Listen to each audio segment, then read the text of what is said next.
In this video of the lesson, Introduction to Insurance, you will learn about insurance as a tool for managing risk and the role of insurance in society. When we speak about a risk, we are not referring to a loss that has actually been suffered, but a loss that is likely to occur. It is thus an expected loss. The cost of this expected loss is the product of two factors, probability and impact. Risk increases in direct proportion with both probability and the amount of loss. And if the amount of loss is very high and the probability of its occurrence is small, the cost of the risk would be low. When deciding whether to insure or not, there are certain number of factors that one should consider. Firstly, don't risk a lot for a little. There should be a reasonable relationship between the cost of transferring the risk and the value derived. For example, we cannot insure an ordinary ball pen. Secondly, don't risk more than you can afford to lose.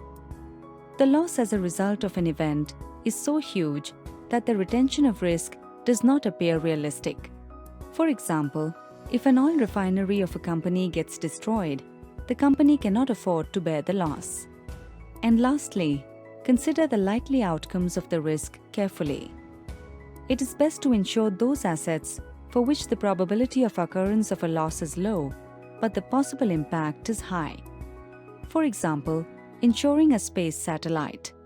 Insurance companies play an important role in a company's economic development. They are contributing in a significant sense to ensure that the wealth of the country is protected and preserved. Some of their contributions are: their investments benefit the society at large. The funds they collect are held for the benefit of the policyholders.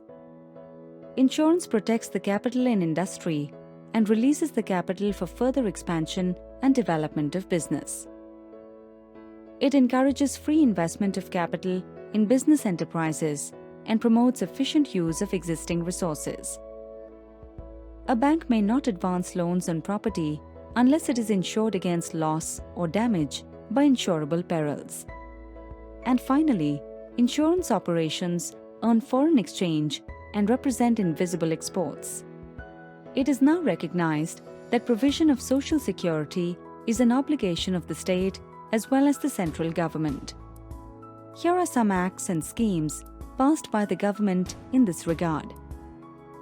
Employees State Insurance Corporation, under the Employees State Insurance Act 1948, pays for the expenses of sickness, disablement, maternity, and death for the benefit of industrial employees and their families.